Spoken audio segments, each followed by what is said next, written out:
We know prices change over the course of the year, with most forecasts predicting continued appreciation through 2022, although at a slower pace than in 2021. I'm going to show you, when possible, what you would get at the beginning of the year and how your buying power may erode over the course of the year. I'm also going to show you the uniqueness of the real estate in the $3 to $4 million price bracket in each of the towns. Hi, if you're new to the channel, my name's Charlie Vinci. I'm a Fairfield County, Connecticut realtor covering the Gold Coast area, and my team and I specialize in helping people move here. We have other guides for different price brackets, as well as an upcoming waterfront and luxury buyer's guide. Check out our channel for those videos. Most of the maps and guides that you see in this video are available on our website. Let's look at the homes in the $3 to $4 million price bracket in each town. Then, if you stay around to the end, I'm going to benchmark the towns for a few of the metrics that matter most. All right, we're going to start in Greenwich.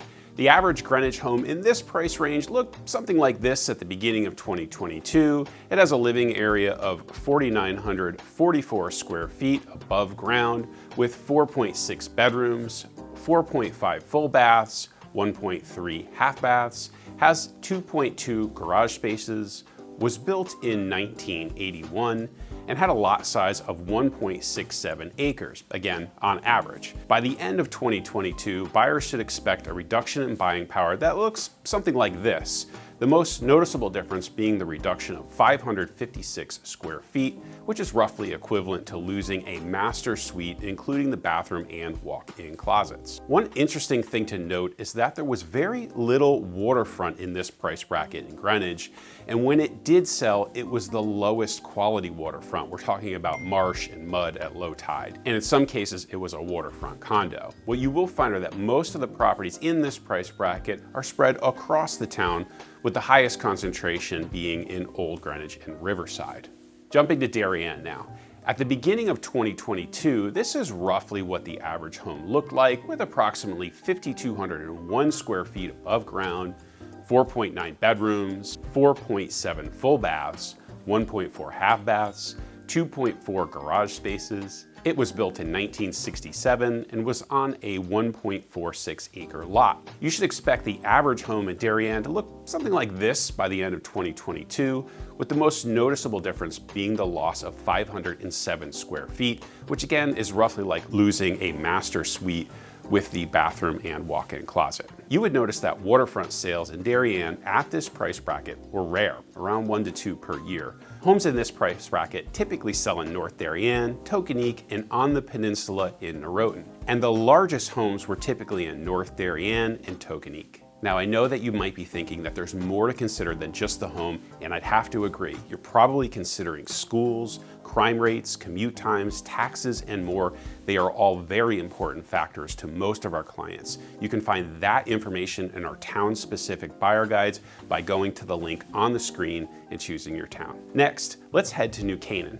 In the start of 2022, the average home looked something like this, with an average of 5,951 square feet above ground, 4.8 bedrooms, 4.7 full baths, 1.6 half baths, 2.9 garage spaces, was built in 1981, and had a lot size of 2.9 acres. Buyers should expect a reduction in buying power that looks something like this by the end of 2022.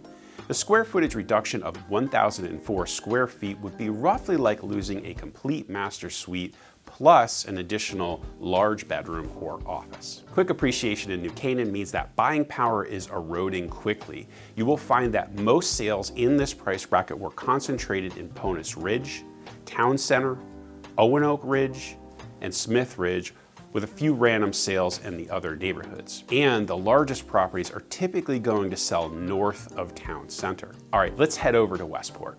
In the start of 2022, the average home in this price bracket looked something like this, with an average of 5,490 square feet above ground, 5 bedrooms, 4.9 full baths, 1.8 half baths, 2.6 garage spaces, was built in 1993, and had a lot size of 1.16 acres. Buyers should expect a reduction in buying power by the end of 2022 that looks something like this. The loss of 617 square feet is roughly like losing a complete master suite. While Greenwich and Darien don't offer high-quality waterfront locations in this price range, you will find that Westport is an excellent location for a modest home on a high-quality waterfront lot.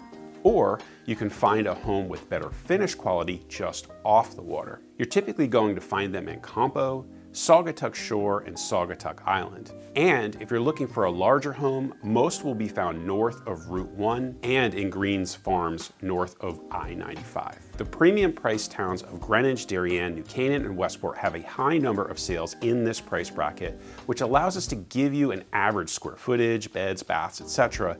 The other towns don't have enough data to give you reliable numbers. So what I'm gonna do is address the standout uniquenesses of this price bracket and show you where to look. Jumping to Stamford, you'd find that there are just 2 to 3 sales per year in this particular bracket, and all of those sales were waterfront.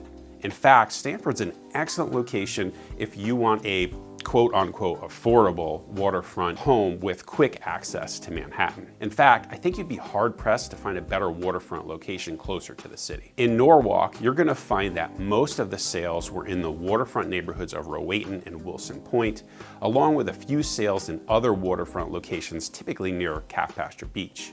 However, it's worth pointing out that the past sales were not necessarily directly on the water. Hopping over to Fairfield, you're gonna find that most sales are in Greenfield Hill, Sasco, Southport, and near the water in the beach neighborhood. You'll find that you typically get less square footage as you get closer to the water, so if you want a large home, you most likely will find it inland. In Wilton and Weston, there were virtually no sales. However, when a home does sell in this price bracket, it's similar to a home in Greenwich or Westport that would typically sell for 2 to 3 times as much. So you may want to explore these towns if you're looking for a spectacular home in the $3 to $4 million price bracket. As I mentioned earlier, there aren't enough sales in some of the towns to give you reliable averages. So I'm going to compare the towns of Greenwich, Darien, New Canaan, and Westport. You can reach out to us for guidance on any of these towns. This is how the 4 towns compare in terms of the average lot size in the $3 to $4 million price bracket. If you want the largest lot, you'll see that New Canaan is your best bet. Although it doesn't show on this graph, you might want to also consider any town north of the Merritt Parkway for a large lot. Take a look at this graph if it's the most square footage that you're after. Again, you can see that the town of New Canaan will give you the most space. And if you're looking for the newest home in the $3 to $4 million price bracket, here's how the towns compare. For the newest home, you may want to consider the town of Westport. If you're thinking about moving to Connecticut's Gold Coast, I'd like to work with you. If you aren't ready to call us yet, head over to the link on the screen, grab one of the many guides, maps, or checklists that we've created for you. They will save you hundreds of hours of research and help you make a better decision for you and your family.